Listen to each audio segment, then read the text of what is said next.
lung nodules are a problem for us in England, and it will be a bigger problem in the next year or so when, and I can tell you, so they have shortness of breath, or even you are a bit going to do with that nodule. What are you going to, how are you going to? I'll show you the BTS guidelines. BTS is the equivalent of the Romanian Society, so British Thoracic Society.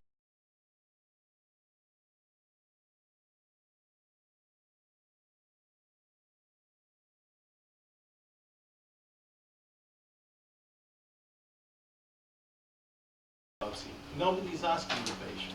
Yeah. So I think that's a major criticism. And if you're looking at the BTS, not BTS, British Medical Journal, there is a bit of discussion more and more about getting the patients involved and getting the patient in an MDT, which is a multidisciplinary meeting. It will be very time-consuming. I don't know how that will work. Well, what do you think, Sandra?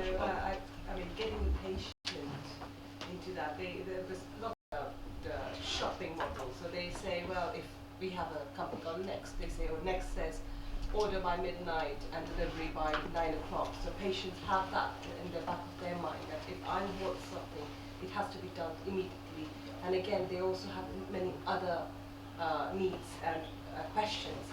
And MDT time itself is an hour or half an hour the whole time, and we won't be able to decide about many people. But at the moment, I don't think patient in the panel will be that useful and will be very productive. Yeah, I think it will, but again, the pressure from the patient group is to involve the patient, which is correct, but we don't have the practical approach how exactly to do that. We do per patient when you discuss with the patient and the family in the ward, again with occupational therapist and physical therapist, but we don't go as the radiologist team, the pathologist team, the doctors don't go together, but that again would be the time constraint. Shows for TV. Right, I'll show you. So once you have this, these problems, so how do you get on? I'll show you my, the result of the reflection, how to work. So that's my solution on how to work with the guideline, especially when you come from a country like Romania, where there was no guidelines when I was trained here, and where everybody is saying, oh, you know, we know best, and we are the artists rather than the. So my approach is like this. Use first a very rigid approach, yes? So don't think to improvise from the very beginning. Yeah? Improvise.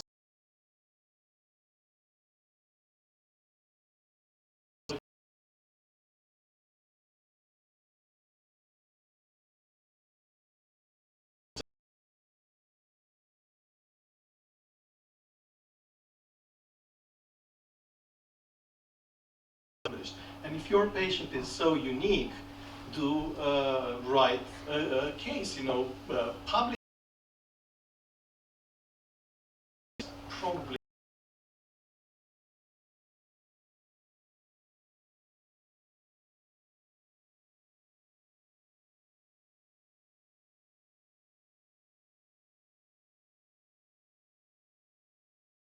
improvise in the first step. So now let's look quickly at the BTS guidelines. They are very complex, and it's very, it's very, how should I say, difficult in a way to go through every single aspect. But again, I'll show you what I think it's important, what was my take from the guidelines. So this is the problem, okay? You do a scan for whatever reason, and you find that nodule on the scan. And basically, then you are asked to guess, so you are asked by the patient, by everybody else, to say if that nodule is malignant or not. So what do you do? How do you solve that problem? Any ideas? We operate. You operate. God, you want to have an operation. The idea is the following. We need to do a risk assessment. Yes? No. Okay, so we need to do a risk assessment, and I think this is where we are running in a bit of a problem, because the risk assessment is a statistic game. We need to, this nodule is malignant or not on a number of elements which are imperfect. Okay, so we don't know for sure if that's right or not from what we're finding. But certainly there are certain elements that will increase the probability of this nodule to be malignant, and certain elements that will decrease the probability of this nodule to be malignant. And the key elements are the CT appearance and the history, the clinical context of the patient. Okay? Nodule CT characteristics are very important, and we need to pay attention to those.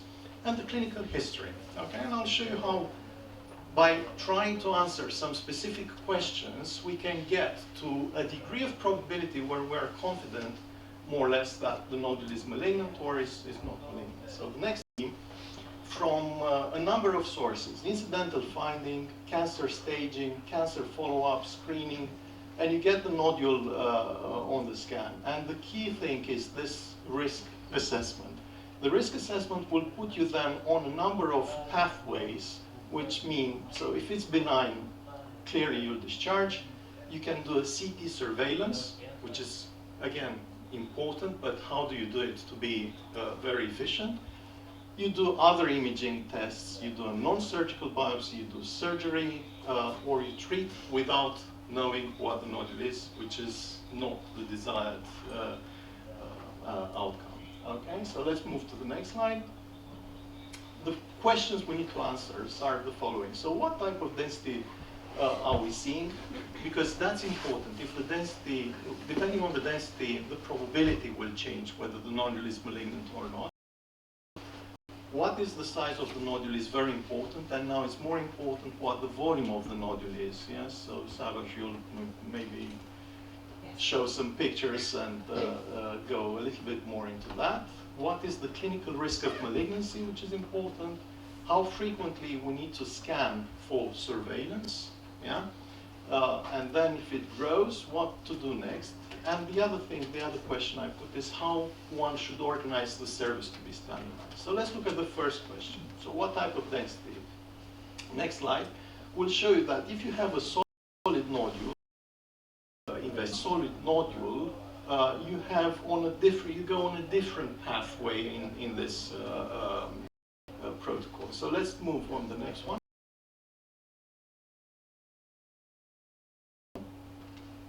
The solid nodule and also the shape of the nodule and the position of the nodule, the guidelines are saying it is important. Again, I'm not going too much into what types of nodules we will have, but certainly if you have nodules like this, which are very close to the fissura, they're not as dangerous as the nodules which are in the middle of the lung. Next slide. So the size of the nodule, we looked at the nodule, we decided it's solid or subsolid, we decided it's not in the fissura, and now we need to look at the size. So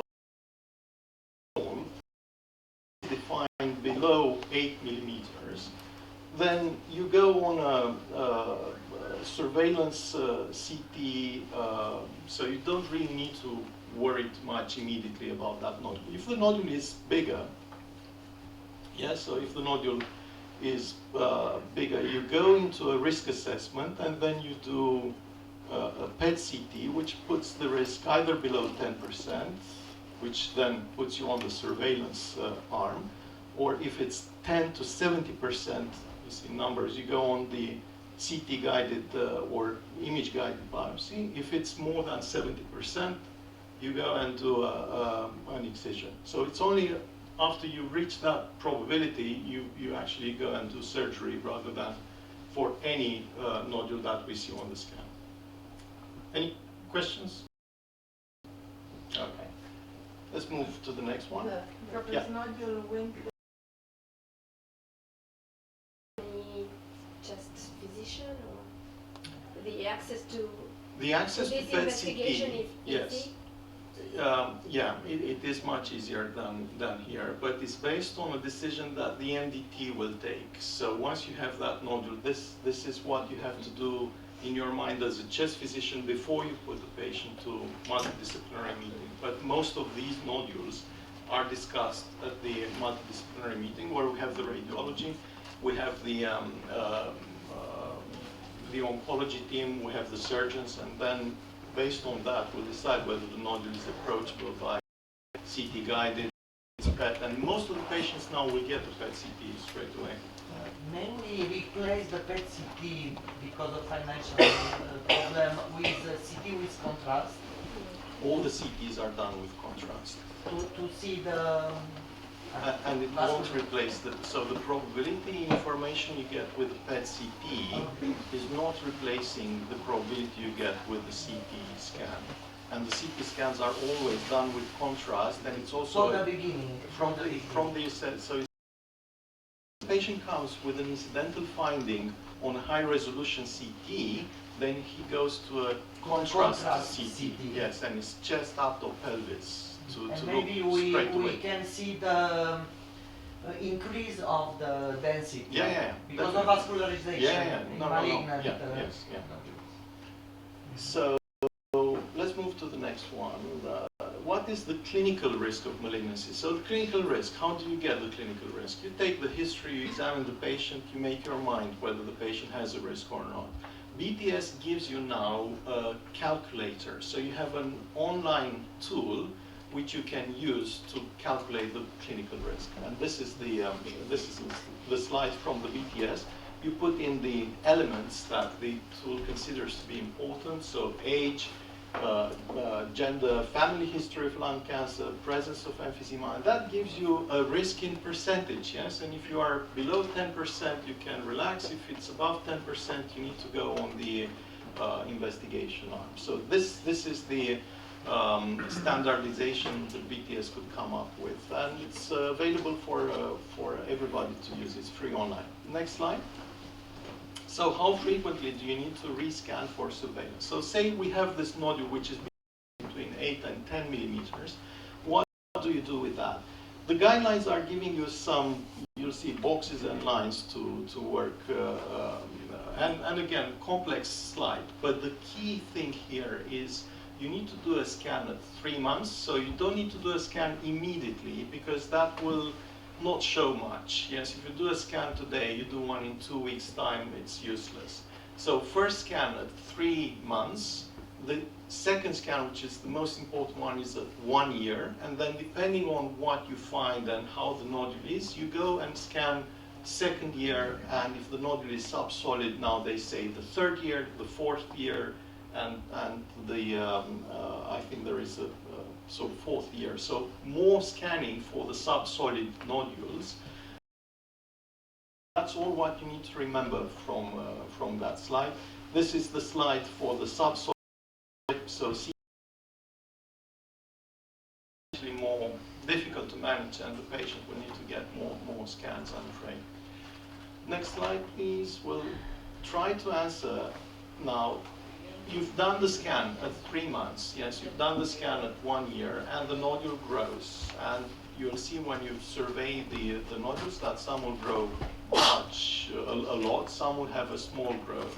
And then what do you do next? Yes, and the guidelines will tell you what, again, next slide please, will tell you what you can do, but please look at what's in the center, and in the center is image-guided biopsy, and that's why we have Sarah, who is our interventional radiologist from Lucian, will talk to you about an image-guided biopsy. And to my surprise, central nodules, and I must say it's not bronchoscopy. I think it's still the radiology, because what can happen, I mean, I don't want to go into your presentation, you'll talk about complications, but you'll be surprised how efficient and how well they can hit most of the nodules, even in patients with significant emphysema. They get a pneumothorax, well, yes, it's a known complication, we can say, which is a Seldinger chest drain, and we solve the problem, and we have a diagnosis, tissue diagnosis is important. important. So biopsy, the main work, and very little about lobectomy or surgical resection. In this country, it's the other way around, so most of the nodules are going to surgery. Next slide. The stream, the flow of information and the management should be organized. Yeah, so you should have. We have in one hospital in at Guy's St. Thomas's, they are appointing a consultant who is a nodule consultant. So that chest physician in his practice will only deal with nodules. Yeah, so you have to have a very precise organization in the surgery.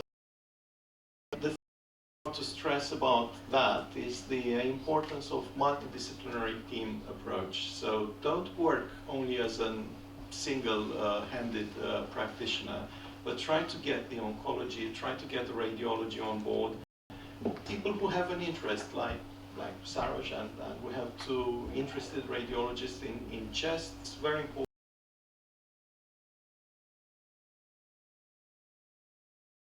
About MDT in many interstitial lung diseases, and also for nodules, and also for lung cancer, and also for whatever. So my question to you, we work in Romania.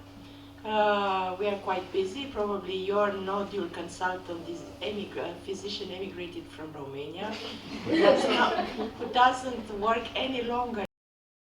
What time do you organize? How do you schedule an MDT?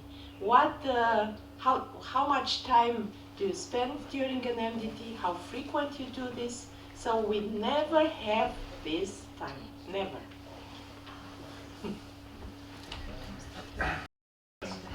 Hello, I'm Anastasia Rachmanidou. I'm an ear, nose and throat consultant working with Judah and Saroj in Lewisham.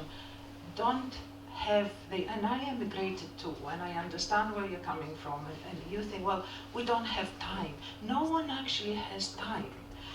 These MDT meetings happen between 7:30 and 9:30 in the morning, maybe later in the evening, and you have to give your own time. And when you are appointed as a consultant, you have to think forward and you have to structure your team. The service will not fall from the sky, advances will not come for free. You have to invest in your team if you want to progress. So multidisciplinary team approach is very, very important because there is no one wise man. It is better if you share. It is much, much better not only to share, but and you will find in the long run, initially you will invest the time. In the long run, it pays back because you structure your work in a different way. And if we stay working in the same model for years, we are not progressing. We have to innovate. Times are different. We have technology. You can communicate with your colleagues in a bigger center via the internet. We have streaming today, so this will open up a totally new horizon. So everything is possible everywhere. And that's what I had to say. Thank you. My question is which is the rhythm of these meetings? Once a week? It's once a week. Once a week. And it's half an hour. Anything between 2 patients to 10 patients a week. The MDT is prepared, so the radiologist will prepare beforehand with the TNM classification, and basically the one who refers the patient should present the history. Then the radiology will comment on the appearance, and then people will start going in with advices. So I think it's doable. I don't buy all that think about everybody else is busy, but we're not. It's and the clinician and the radiologist already talked. Yeah, and we have an administrator, so there is like a secretary who puts out the list, sends the lists beforehand. You can check on who is on. The pneumologist? The organizer looks if the surgeon says you need you need to do that, or you don't need to do that, then everybody listens and do what the MDT does. So even if I want to do an EBUS on a patient and they're saying, no, this is not for EBUS, it's for CT guided, it's actually, yeah, so I can't go and do an EBUS on that patient on my own. It is a patient-centered, again, the MDT we do is patient-centered. What is the best for the patient? It's not the surgeon says, oh yeah, I can just take it out because it's easy. It is it best for the patient to be taken out, or is it best for the patient to be done under bronchoscopy, or will it go on for chemotherapy? So that is the decision which is made. So actually the form of the MDT, it's very important. So it has a decision power which is better than the clinician itself. Absolutely. I mean, that's and the whole the point. responsibility, who has the responsibility for the decision that is taken in an entity? The responsibility is shared, so everybody who is in the meeting, I mean, the outcome is written in the notes. And then if the decision is, for example, to go to surgery and the chest physician will see the patient next, the chest physician will tell, look, we had this discussion, MDT, the decision is to go to surgery. The surgeons will meet you and will discuss the consent. So it's a shared... have a written consent, a written signature? No. Conclusion. Conclusion, yes. We have. Yes. Everybody sign? Yeah, I mean, it's signed by the, formally it's signed by the chest physician on our forms. But Actually, I need to stress that you have a written are taken and operations are made or not based on this. So this is the formalization of this discussion that it's completely strange for Romania. But I honestly don't see what is the problem with that. I mean, why so difficult to have a shared decision? It's not difficult, it's very useful. I'm very pro this, I'm very for this. But it's an administrative part of the stuff of this discussion that is very difficult to understand for the management of the hospital, Ministry of Health and staff, to make this kind of small change. This is very difficult. We can make it officially. How do you make it official? Administrational issues will always exist, and we are under strain in the UK. Well, I think we should just move on very quickly. You have a secretary in the department. We don't have a secretary. Via email, they are degraded into typists. So most of this MDT work is done via email. So we can have a list.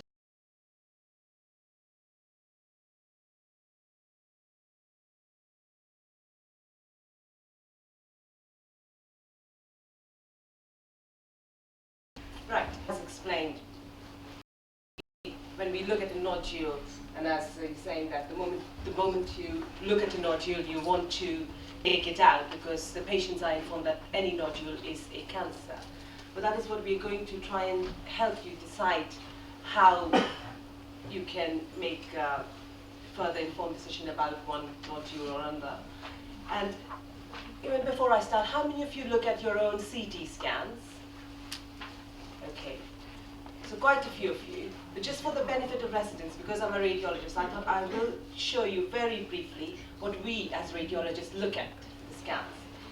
So when we, as you know, you've asked that not all of the scans are done with contrast. Some of them are done as high.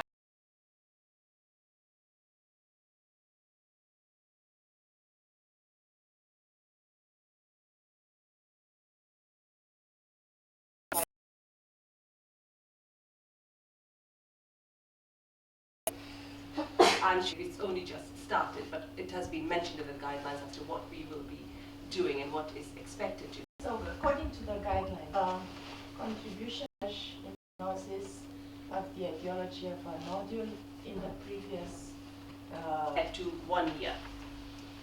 Okay? Okay. We will come to that in a minute. These are the ones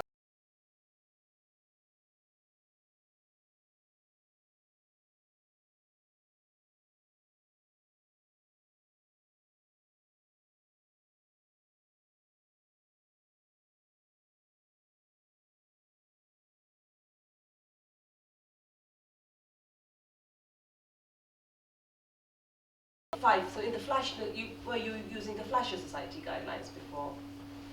Or no I guidelines? don't think we have radiologists here. Okay. Okay. Oh no, even the clinicians weren't using it.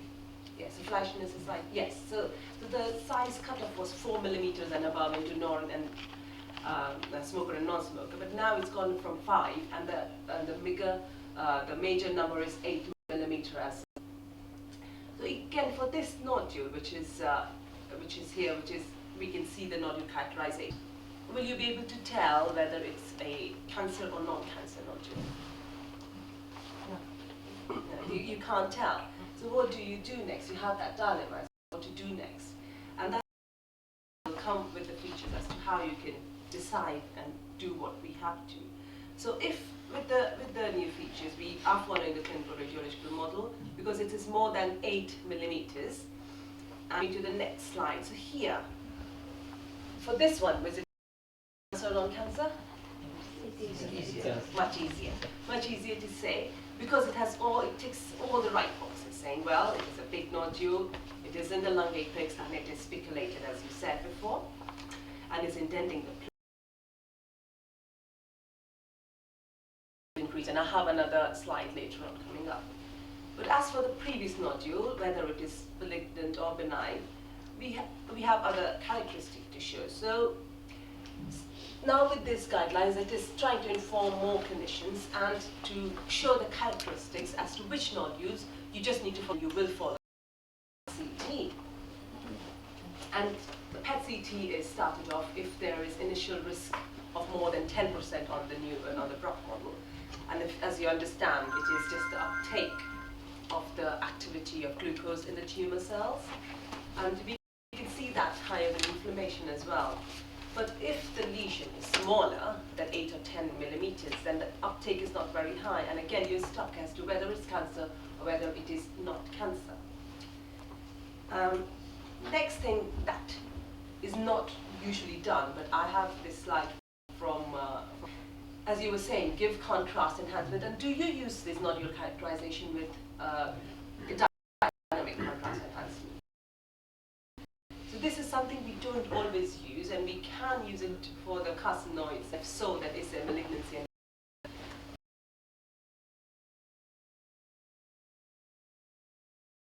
So what's the tissue? So they wouldn't just take just based upon the contrast enhancement. We don't do this normally, however, this is one of the other ways to characterize it at kind of a problem shooting way. And volumetry, it's highly recommended because people have shown through the data, the volume assessment, if it shows doubling time is more, then yes, you would be thinking about cancer quicker than later on. But there is standardization.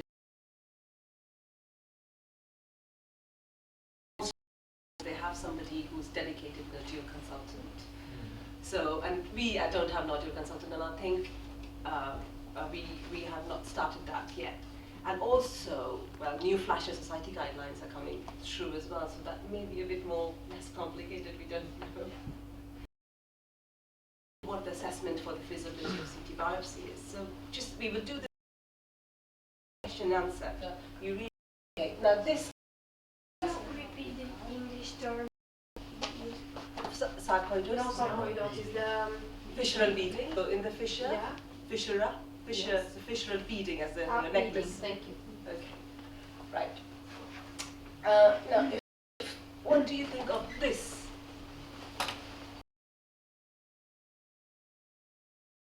Metastasis, because all these are very angry-looking nodules and they are getting conglomerate.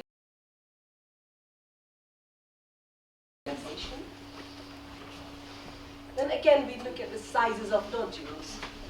Could it be, again, which one is, what do you think this one would be? Yeah. And this one's sarcoidosis. yeah, TB mostly, because sarcoidosis will also show fissural beading and other features. And have you heard of the term tree in bud? Yes. And this you see quite a lot.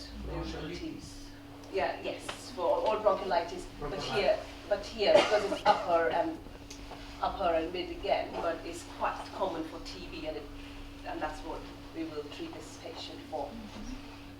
And again, when we see any case, is there an associated feature for this? As I was showing about the sarcoidosis, usually mid, so the apices are not involved, the bases are not involved. And if you see, the mediastinum is very thick. So if we go through, we can see that these are the nodes, the big lymph nodes, and have got calcium in between them. So these will be sarcoid nodes, or whether the patient had treated lymphoma.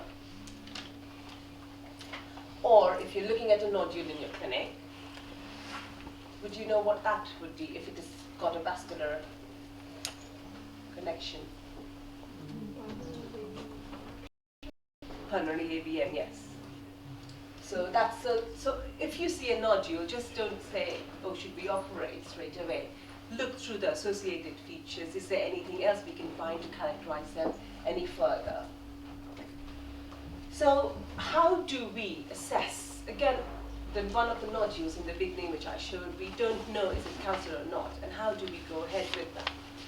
So we also want to now do the biopsy, as we've been said, and we always do it as a part of the MDT. So for the first thing we look at is the size and position. Will it be feasible for us to approach that lesion? How is the patient has higher chances of hemoptysis? And should there be hemoptysis, do we have enough backup in the hospital? Is there a cardiovascular surgeon who's there? And if not, do we need to refer it to another hospital?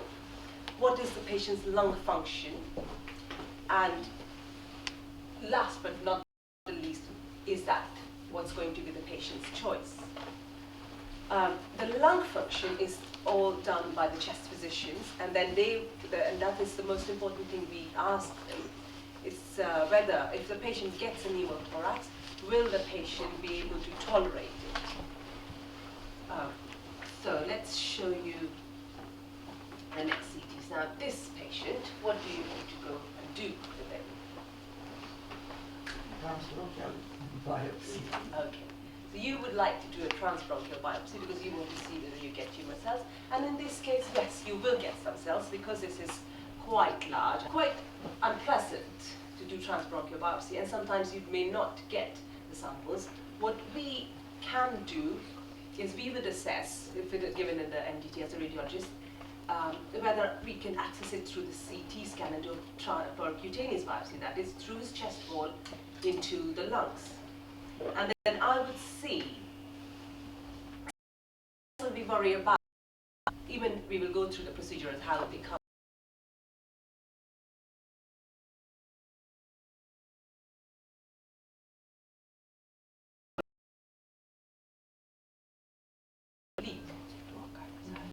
It's because the needles, I will show you in a minute, the needles are quite small needles, and then we can, with millimeter precisions, we can kind of target them as long as there is one open space. But for this nodule in particular, I'll find excuses not to. I have 1 minute, so Try not to do the cardiac biopsies when we're doing lung biopsies. So like this patient, he's got a cavitating lesion, and it is quite likely it is a cancer because it has got nodular thick walls. Slightly difficult to access in this picture, but I can see the patient's arm is above, and that is why the shoulder is up here. But when we put him back in the scanner with his arms down, this space, but that I will always decide on the table. And that is a supraclavicular node, and we can easily access that with a needle under ultrasound guidance. And then again, okay, so here is what, and then the patient information sheet.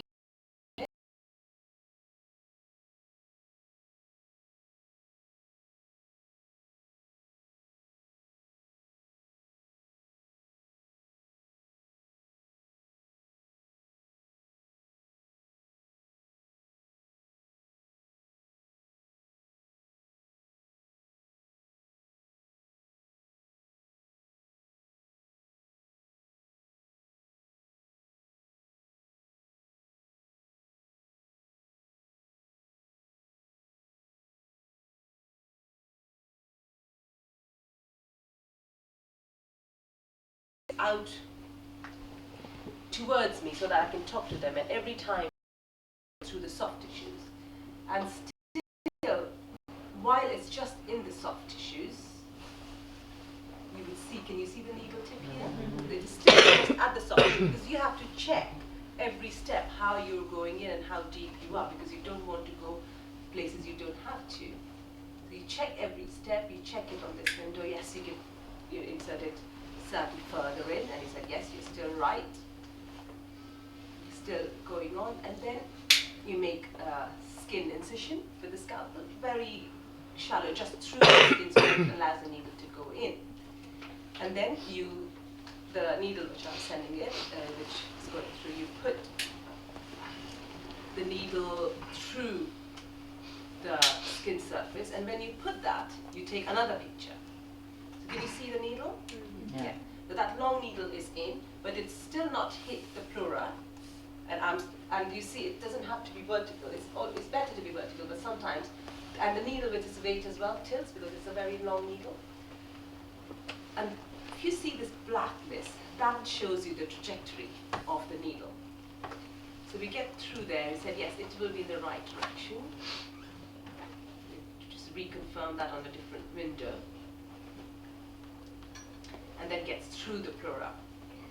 So if you would see the needle, that has got a 2 centimeter throw, and you don't necessarily have to be inside the lesion. You have to be at the periphery of the lesion, so that when you press the needle comes out and then takes the biopsy of this area. And here it is. So this needle has come out now, the biopsy needle, and here is the coaxial, the introducer needle which was there. You following me? Yes. Okay. And this is a very important slide to note the position of my thumb. What I've done is the introducer needle I've taken out and immediately put my thumb over it, because so that there's a needle here. I don't want the patient to take a deep inspiration and get a pneumothorax for that. So when the moment the thumb is out, I say, before the thumb is out, I say breathe in and hold your breath. When he holds the breath, that's when I take it out, put the introducer needle back in. Other position to note is my position of my little finger. You always stabilize with your little finger so that you are not moving around. Okay? So that's what the needle is back in there, back in the position. So, and yeah, so just showing another step. And this is how the introducer needle, the biopsy needle is gone. It has 2 areas where you can hold and pull it up or down as required. And then we get the sample and we put it in the histology pot, and then we can send the samples through.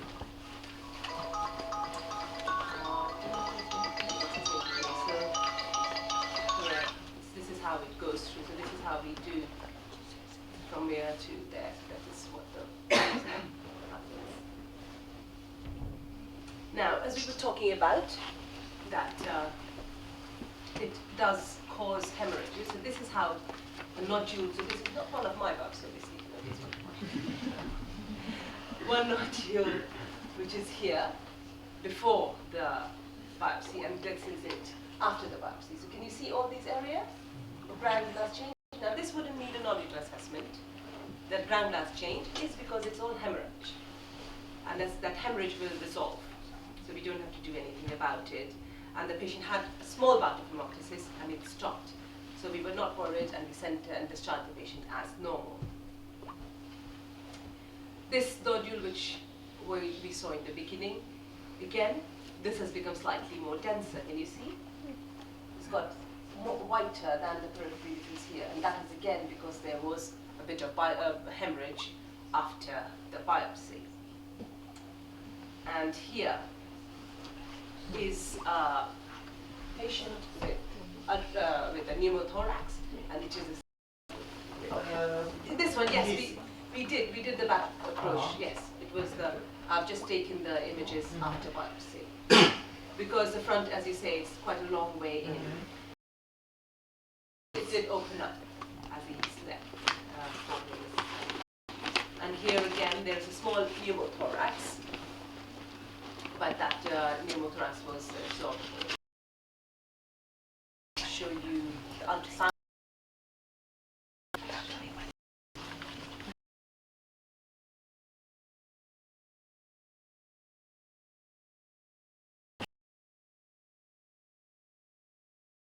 Needles, and pathologists are happy to work with that. And at most centers for lung, they only give 20 gauge, which is even, so the bigger the number, the thinner the sample. So 20 gauge is thinner, but here they like 18.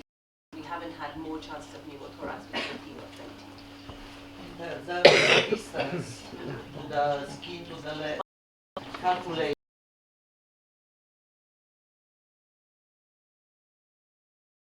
The second measurements to establish the coordinates of you. No, not at all. No, we do not do them under MRI because none of these needles are MRI compatible. So if you go with this needle, it will straight away get attracted to the magnet. I should have put that slide, I didn't think of it. So it's like the first slide I showed here. When I put the marker here, so when I put the marker here, the calibrations on the scanner, the measurement.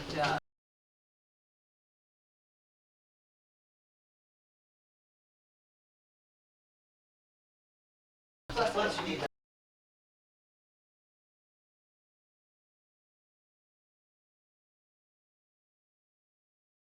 is from the needle to the from the skin surface.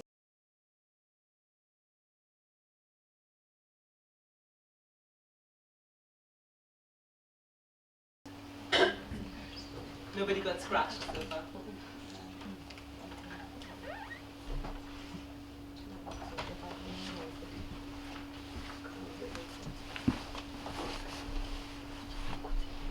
So yes, if it is, there are various measurements, and as I said, the coaxial system. So on the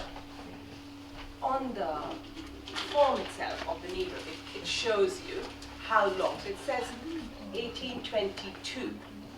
18 means the 18 gauge. 20 centimeters is the length of the entire needle, and 2 is the throat. 2 centimeters is the throat. And I'll tell you what that means.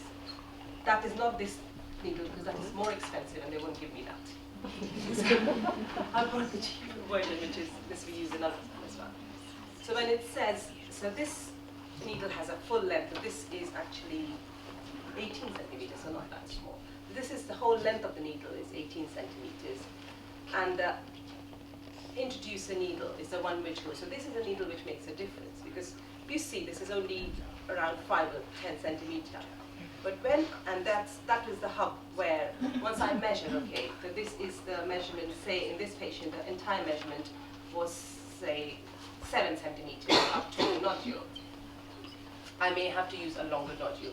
But for the, so for this nodule, if I put this is now in the skin surface, this is right down here, like this.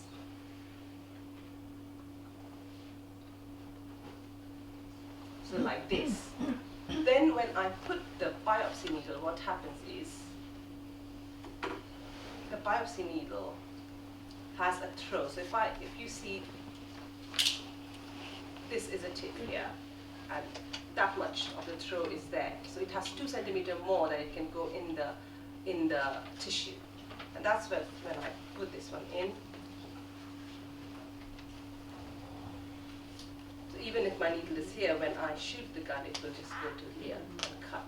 So that much of leeway we have. So when we do the measurement, I will get the entire 7 centimeters. So from the skin to the lesion, it's 7 centimeters, and I will get the tissue with that.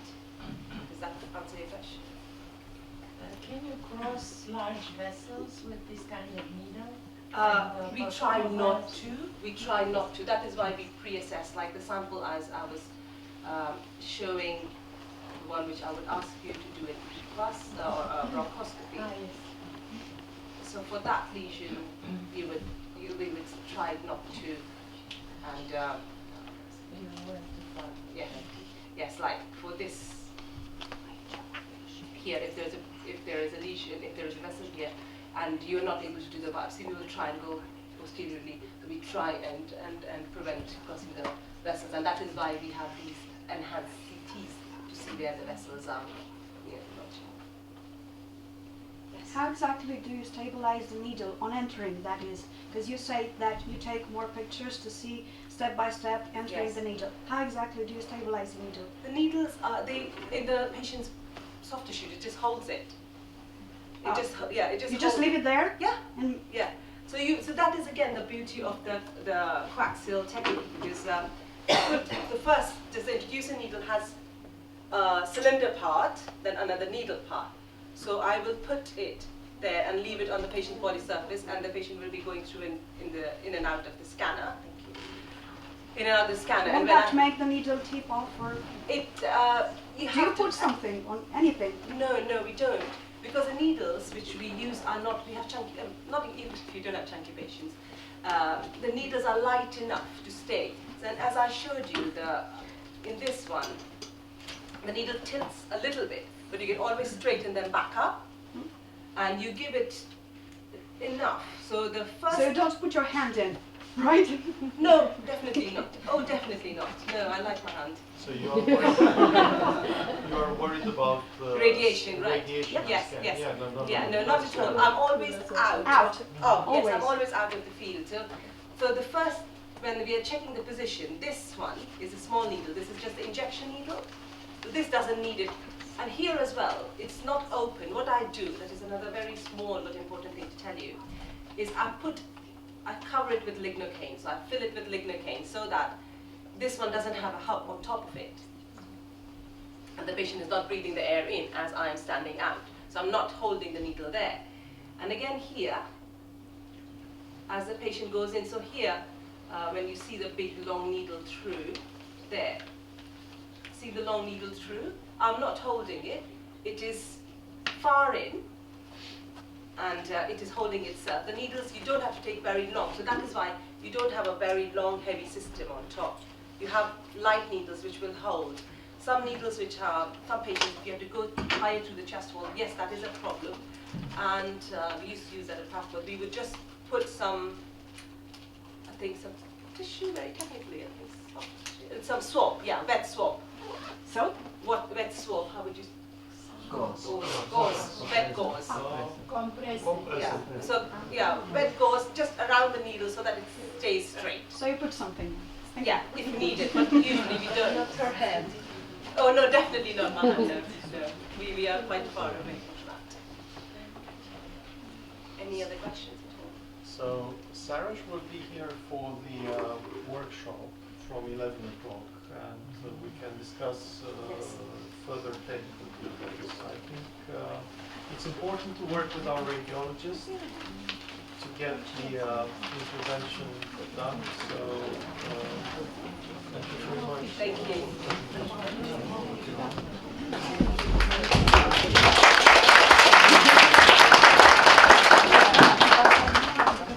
We are very grateful to our sponsors.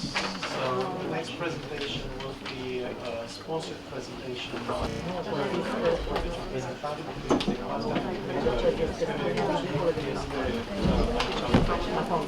Doamna profesor Jumăran va prezenta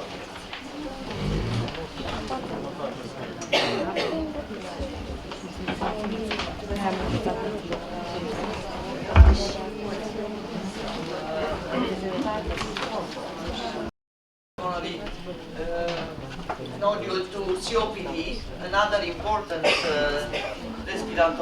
chronic respiratory disease. Mulțumim lui Tudor pentru că ne-a adus împreună și dumneavoastră că ne ascultați. Încercăm să vă reținem atenția cu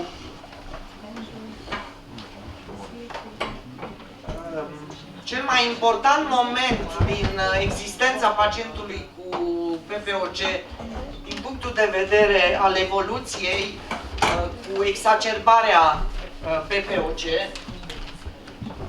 și încercăm să răspundem la câteva întrebări pe baza studiilor numeroase de referință pe care compania Boehringer le-a desfășurat în ultimii 10-12 ani studii de referință pe un număr foarte mare de pacienți și cu designuri și cu rezultate competitive.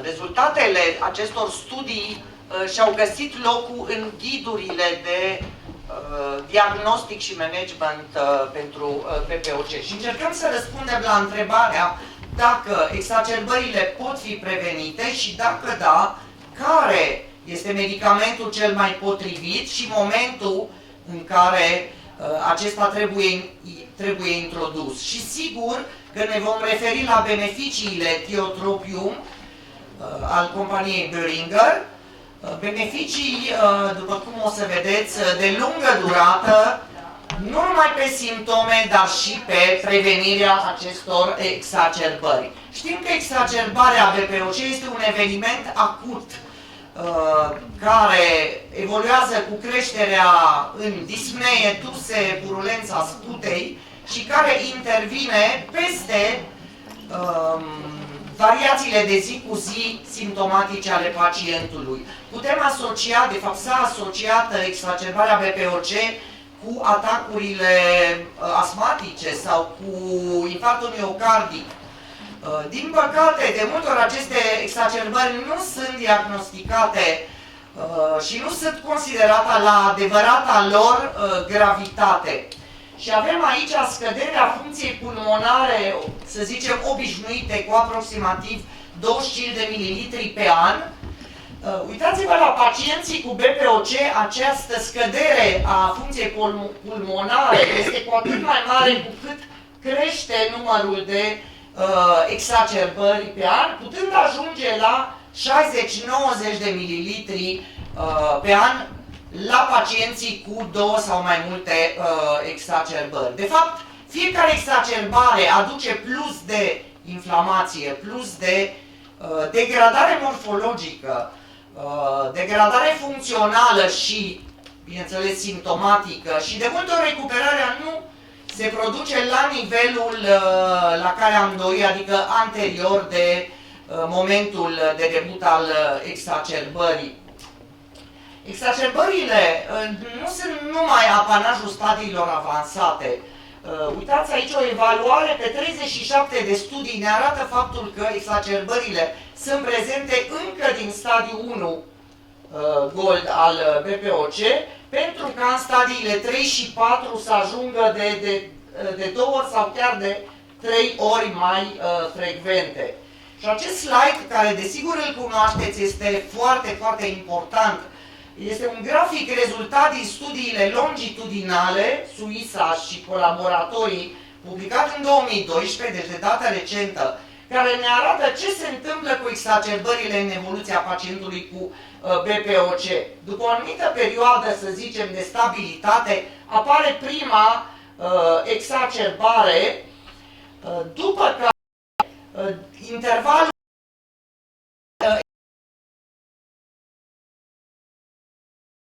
între cele două tot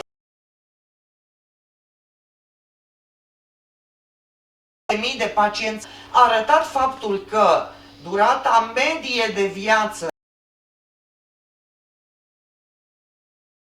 durata maximă, nici 17 ani nu e mult. Dacă pacientul a făcut prima exacerbare, să zicem, la 40, la 45 de ani, 17 ani este tragic deja, dar este foarte puțin. Concluzia acestui slide este că noi putem interveni înainte de prima exacerbare, dar să nu așteptăm să se agraveze pacientul. Trebuie intervenit și făcut și dat medicamentul care poate să prevină exacerbarea, chiar prima exacerbare și, bineînțeles, repetarea acestora. Mai mult, fiecare exacerbare, accidente vasculare, infecții apelor respiratorii și putem observa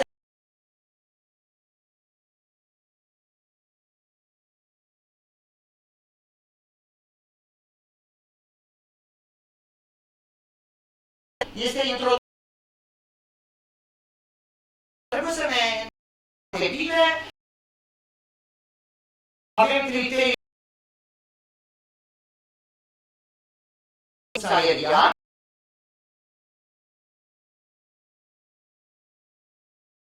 Grupează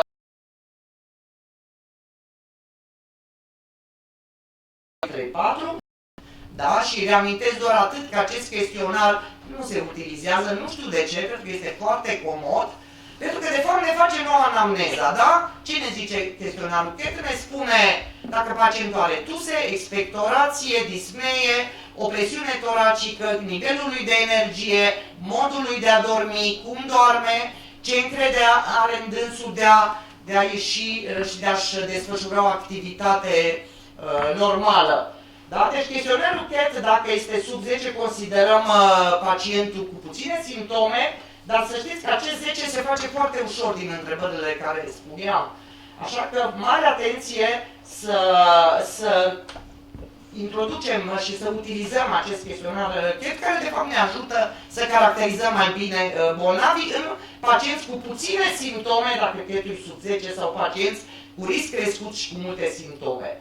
Și ia uitați, pe versantul drept al acestui cadran avem riscul de exacerbări și se consideră că una, dar mai ales două sau mai multe exacerbări în ultimul an reprezintă un risc crescut, un risc viitor crescut pentru alte exacerbări și pentru degradarea și evoluția progresivă negativă a bolii.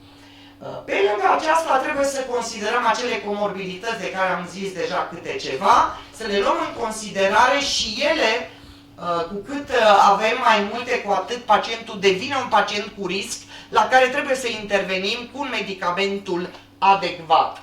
Mai mult, profesorul Miravitless, din partea grupului de lucru pentru BPOC spaniol, introduce o nuanțare a caracterizării pacienților, ghidul spaniol GSPOC de 2014, da? Și ne arată foarte bine că sunt aceste fenotipuri exacerbator sau non-exacerbator, predominant cu emfizem, predominant cu bronșită cronică și celebrul overlap, da? BPOC, ASP sau ACOS, da? Asthma COPD Overlap Syndrome.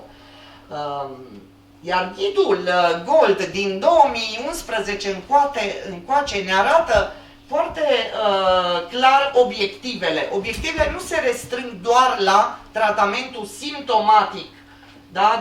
De reducerea simptomelor, de creșterea calității vieții și a toleranței la efort, ci tratamentul trebuie să aibă viză lungă. Da? Trebuie să privească în perspectivă, să prevină acele exacerbări de care spuneam, dacă se poate să prevină prima exacerbare, să prevină progresia bolii și ceea ce ne dorim cu toții, să reducă mortalitatea.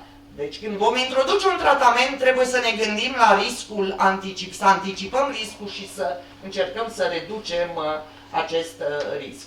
Este un tabel din nou a grupului spaniol care ne arată că tratamentul poate fi nuanțat în funcție de fenotipuri. Pentru toate fenotipurile principale, pentru că sunt foarte multe fenotipuri, sigur că avem bronhodilatatoarele.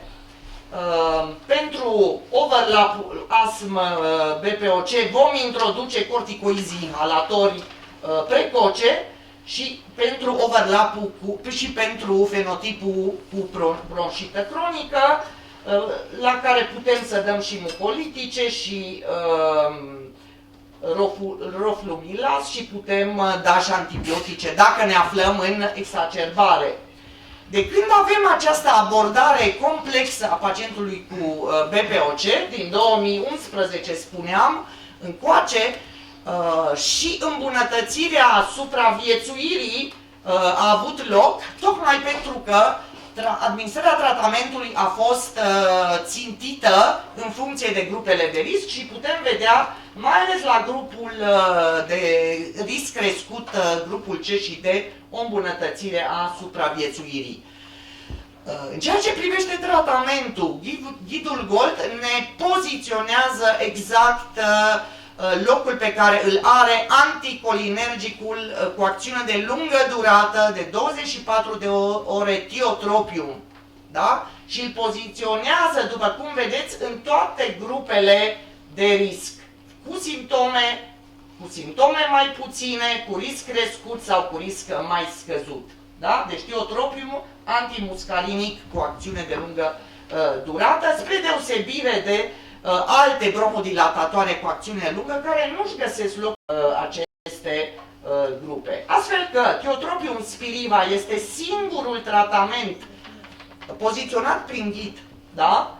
Pentru BPOC, deci recomandat de ghidul GOL de la toți pacienții care necesită terapie de întreținere și, după cum spuneam, și care are recomandare de introducere și la cei cu simptome puține, tocmai pentru a preveni eficient exacerbările. Deci nu așteptăm să intre în exacerbări ca să ne gândim, haideți să-i dăm un medicament potrivit. Este o carte de vizită a întregii activități, să zicem, de studiu pe BPOC a companiei Boehringer.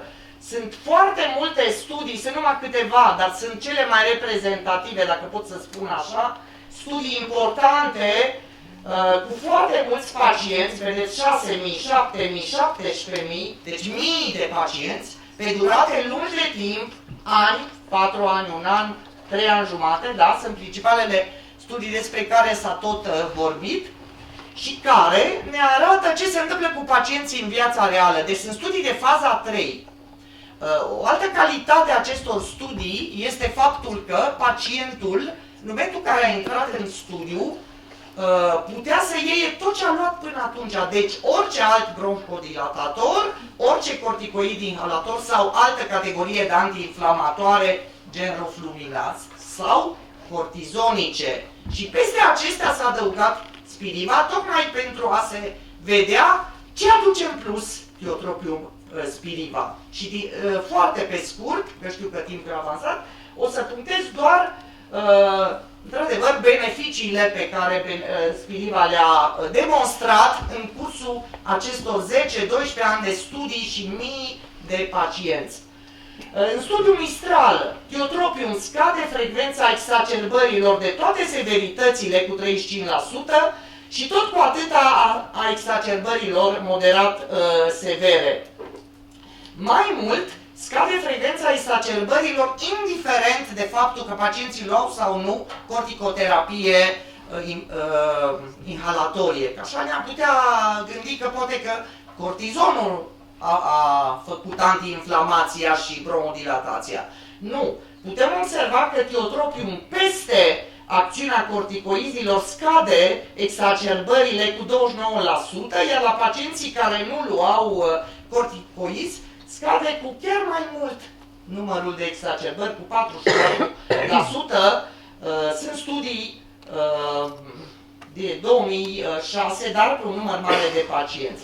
În marele studiu, de fapt cel mai mare studiu care s-a făcut pe BPOC este studiul Uplift, pe aproape 6.000 de pacienți în 37 de țări, pe 4 ani. Deci în studiul Uplift se arată faptul că tiotropium a scăzut cu 14% riscul de exacerbări în general, cu 14% riscul de exacerbări cu spitalizare și a prelungit timpul până la prima specializare cu peste 4 luni.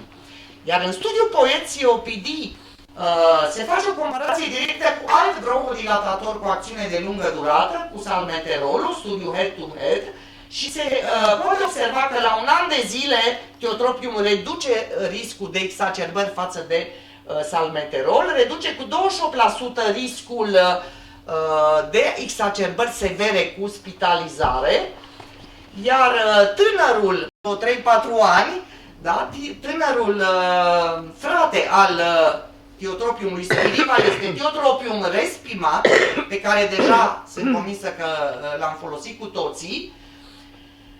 Din nou, într-un studiu de mare anvergură de un an de zile care a inclus 4.000 de pacienți din 31 de țări, deci tiotropiumul respirat a scăzut riscul de exacerbări la un an cu 31%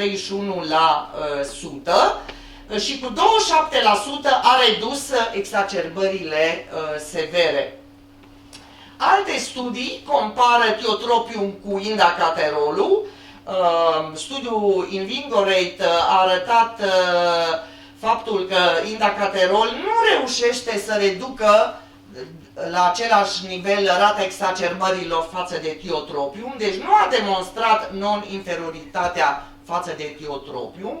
Indacaterolul a avut o rată exacerbărilor cu 29% mai mare, iar studiul SHINE a comparat tiotropium cu alte bronhodilatatoare, cu glicopironium, cu indacaterol și cu cele două preparate împreună și, după cum observăm coloana cu verde, tiotropium a înregistrat cea mai mică rată a exacerbărilor față de monocomponente și, mă rog, comparabilă, dar totuși mai mică cu cele două, deodată, bronhodilatatoare cu acțiune de lungă durată.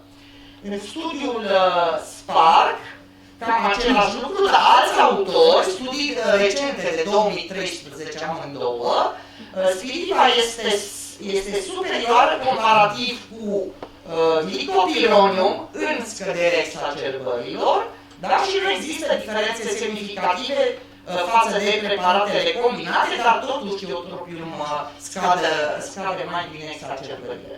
Să ne uităm că pentru ce este o boală cronică, că pacienții vor lua tratament cronic toată viața. Da? E important și chiar să spunem pacientului, fără să se sperie. Dar dacă este așa, atunci acest tratament trebuie să fie confortabil pentru pacient. Da? Pacientul trebuie să aibă o complianță la acest tratament, da? Nu să-i fie groază să-l ia. Și de aceea contează foarte mult și dispozitivul, nu numai substanța activă despre care am vorbit până acum. Haideți să vedem puțin cum ar trebui să fie un dispozitiv ideal. Da? Să asigure eliberarea unei doze precise, predictibile.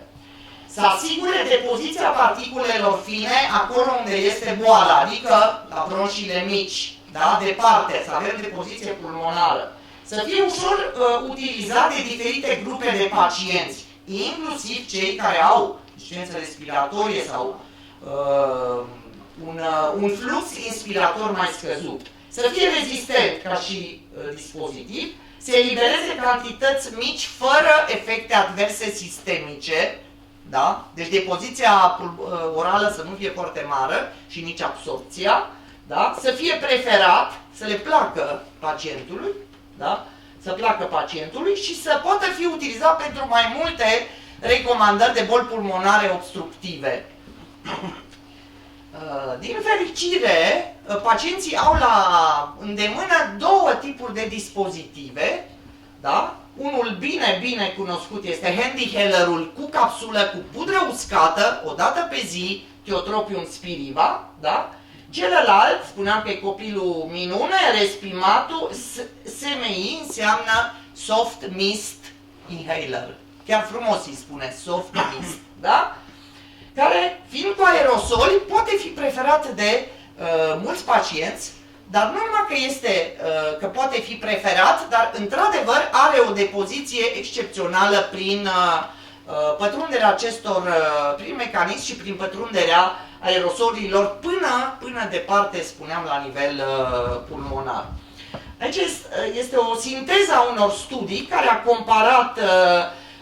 a comparat bronhodilatația pe care o face tiotropium spiriva cu bronhodilatația făcută de tiotropium respimat. Se observă că sunt comparabile, poate ceva mai mare, dar în favoarea respimatului.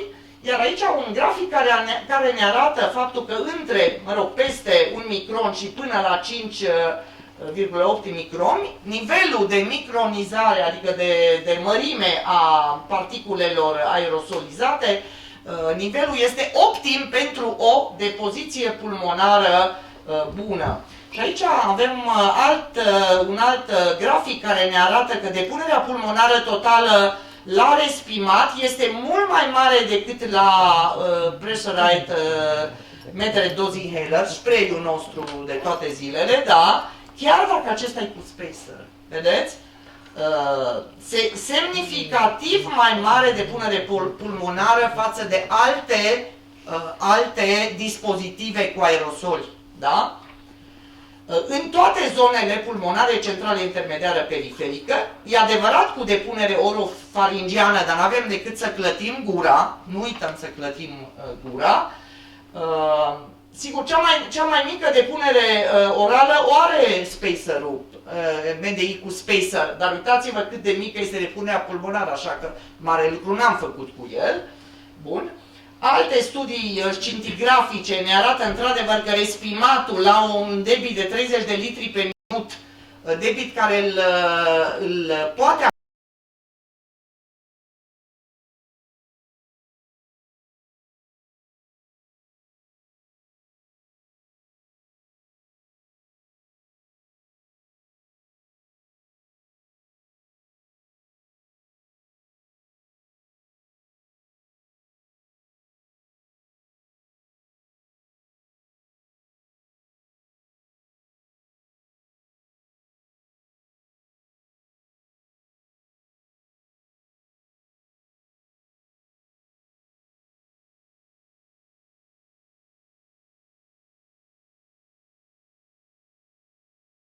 un clic, o doză, deschidem după expir, introducem dispozitivul în gură cu buzele bine lipite, după care declanșăm butonul pentru eliberarea substanței active, ați văzut norul acela de aerosoli, timp în care pacientul respiră, trage, adică inspiră. Da? Are timp, spuneam, peste o secundă. Și tot ceea ce s-a spus aici arată că spiriva este și tiotropium este baza terapiei cu bronhodilatatoare cu acțiune de lungă durată în BPOC pentru pacientul cu simptome de zi cu zi.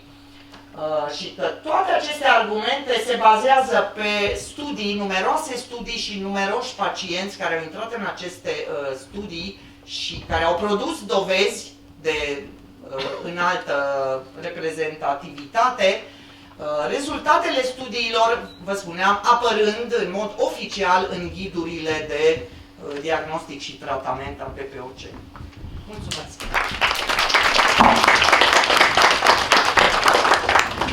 Mulțumesc și eu pot să spun o întrebare. Ce preferă pacientul din România, handheld sau respimat? Pacientul, să fim cinstiți, până acum a preferat spiriva pentru că nu mai au avut. Încă nu s-o... Spiriva handheld, da. Până acum nu s-a... Ce-ați făcut? V-ați autoservit? Am reușit să răspândim cum am fi vrut, deși respimatul de mult a intrat în România, dar încă nu am reușit. Da, cam toată lumea s-a... Cred că deja preferă mai mult respimatul, tocmai pentru că este cu aerosol. Și nici nu deranjează, să zicem, ideea că e cu pudră și că mă o să nece cu pudra. Este un dispozitiv ușor de folosit și care nu a folosit la mult.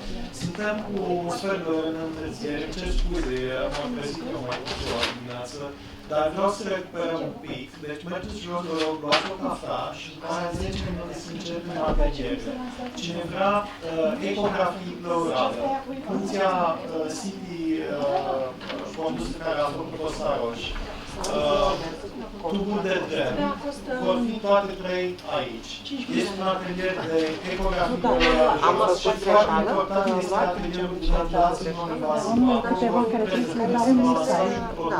Și nu mai am altele. O să am altele săptămâna viitoare 700 de bucăți pe care o să le distribuie. Așa că cine rămâne fără capătă până la urmă. Lili? Durează medie cam o oră, după care ne rotim și se repetă. Pusea și endoscopia aici. Mai este cineva care a rămas? Eu. Fără să